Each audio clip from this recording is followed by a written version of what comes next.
जय हिंद साथियों।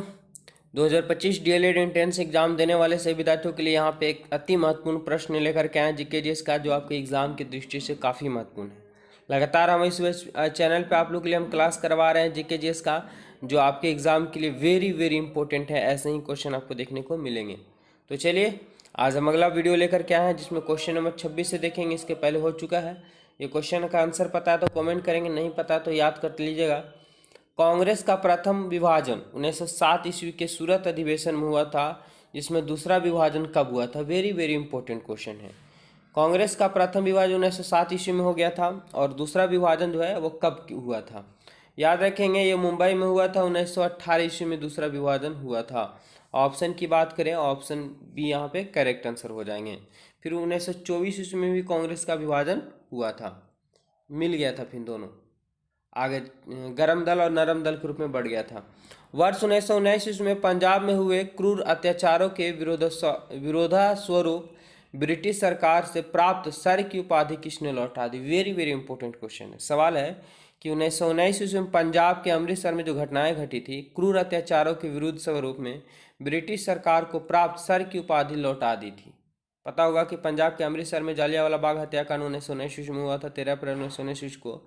तो उसी के विरोधा स्वरूप जो है सर की उपाधि लौटाने वाले व्यक्ति कौन थे? ये थे रविंद्रनाथ टैगोर। सर रविंद्रनाथ टैगोर बोला जाता था, लेकिन सर की उपाधि लौटा दिया गया था। ऑप्शन सी करेक्ट आंसर हो जाएंगे। चलिए आगे बढ़ते हैं। स्वतंत्रता प्राप्ति के समय महात्मा गांधी थे, मतलब गांधी जी कहाँ थे, क्या थे वो?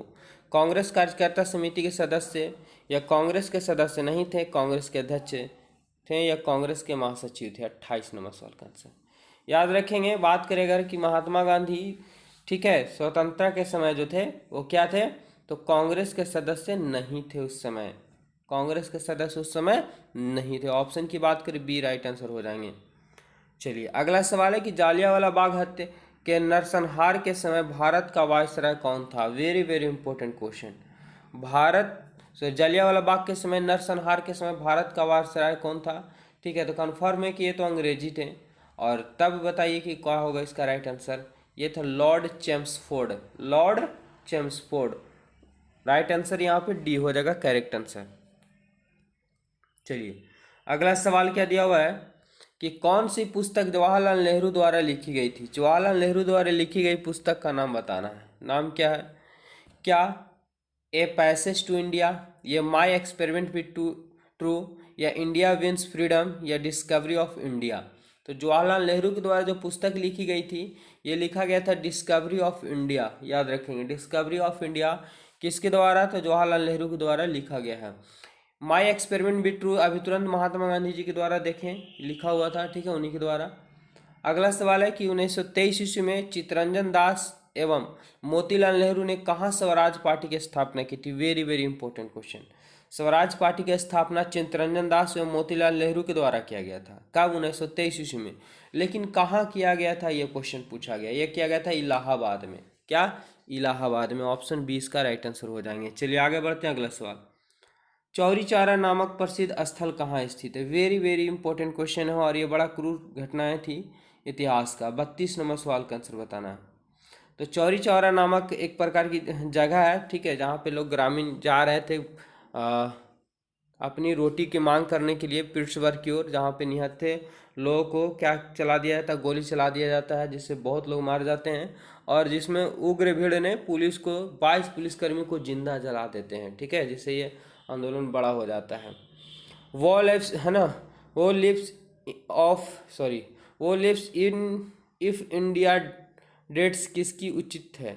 उक्ति यानी किसकी पंक्ति लिखा गया है?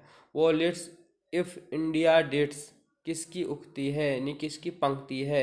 महात्मा गांधी, राजेंद्र प्रसाद, जवाहरलाल नेहरू, या इनमें से कोई नहीं? वो लिव्स इफ इंडिया डेट्स क्या होगा राइट आंसर? बताइए फटाफट से। यह जवाहरलाल नेहरू के द्वारा लिखा गया है। किसके? जवाहरलाल नेहरू के द्वारा। ऑप्शन सी हो जाएंगे। अगला सवाल है कि भारत में जब क्रिप्स मिशन आया तो उस समय भारत का वायसराय कौन सा? पता होगा कि 3 फरवरी 1928 ईस्वी को क्रिप्स मिशन भारत आया था, तो उस समय भारत का वायसराय कौन था? याद रखेंगे, लॉर्ड लिन लिथिगो है, ठीक है, लॉर्ड लिन लिथिगो है। ऑप्शन सी करेक्ट आंसर हो जाएंगे। चलिए अगला देखते हैं। अगला सवाल है 35 नंबर की, गांधी जी भारतीय राष्ट्रीय कांग्रेस के अध्यक्ष कितनी बार बने थे? Very very important question. भारतीय राष्ट्रीय कांग्रेस के अध्यक्ष जो गांधी जी बने हैं वो कितनी बार बने हैं? तो मात्र एक ही बार बन पाए हैं Gandhi ji. Option A right answer हो जाएंगे। चलिए 36 नंबर सवाल, इनकलाब जिंदाबाद का नारा किसने दिया था? यही तो आपको देश की क्रांति में आग लगाने का काम किया गया था नारा, ठीक है। और ये बहुत ही जो युवाओं के चहेते उनका आइडियल है, किनके द्वारा ये कहा गया है? तो ये भगत सिंह के द्वारा कहा गया है, ठीक है। इनकलाब जिंदाबाद का नारा भगत सिंह के द्वारा दिया गया था। ऑप्शन डी हो जाएंगे। अंग्रेजों को पसीने पसीने आ गए थे, ठीक है।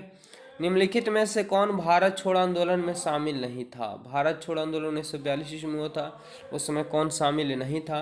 क्या महात्मा गांधी जी ही गायब थे, सरदार पटेल, जवाहरलाल नेहरू या बी आर अम्बेडकर? 37 नंबर सवाल का तो देखेंगे कि भारत छोड़ो जब आंदोलन चल रहा था तो उस समय भीमराव अम्बेडकर जो थे वो भारत में नहीं थे, विदेश गए हुए थे दूसरी जगह, ठीक है। ऑप्शन डी करेक्ट आंसर हो जाएंगे सामने।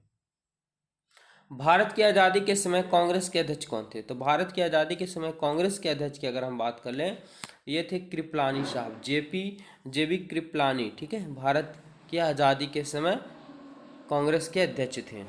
अगला सवाल है क्या कि भारत एवं पाकिस्तान के बीच सीमांकन किसने किया था? भारत और पाकिस्तान के बीच जो सीमा रेखा खींचा गया वो किसके द्वारा किया गया, यानी उस रेखा को क्या रेखा कहा जाता है? ये क्वेश्चन दिया गया। चलिए फटाफट से बताइए। याद रखेंगे, सबको पता होगा कि खतरा, भारत को पाकिस्तान दो एक दूसरे से क्या खतरा रहता है?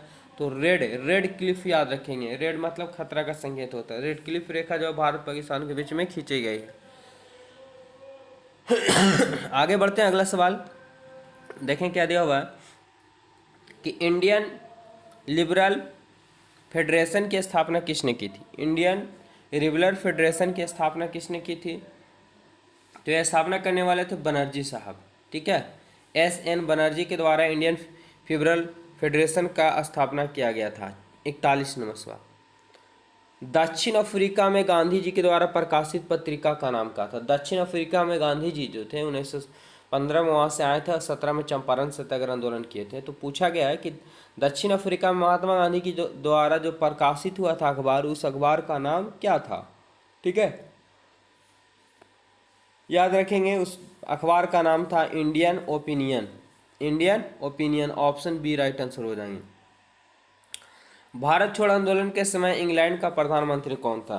भारत छोड़ो आंदोलन के समय इंग्लैंड का प्रधानमंत्री कौन था? याद रखेंगे उस समय इंग्लैंड का प्रधानमंत्री चर्चिल थे, चर्चिल, ठीक है। चर्चिल या कहीं कहीं चर्चिल भी लिख दिया जाता है। ऑप्शन बी राइट आंसर हो जाएंगे। देखिए दिया क्या 1947, पता होगा कि भारत 1947 में ही आज़ाद हुआ था, 15 अगस्त 1947 को। तो 1947 के भारतीय राष्ट्रीय कांग्रेस के दिल्ली अधिवेशन की अध्यक्षता किसने की? दिल्ली अधिवेशन की अध्यक्षता करने वाले कांग्रेस के कौन थे वो अध्यक्ष के रूप में, ठीक है। राइट आंसर याद रखें, राजेंद्र प्रसाद। क्या? राजेंद्र प्रसाद। ऑप्शन बी यहाँ पे राइट आंसर हो जाएंगे। भारत छोड़ो आंदोलन का नेतृत्व किया था। भारत छोड़ो आंदोलन का नेतृत्व किसने किया था?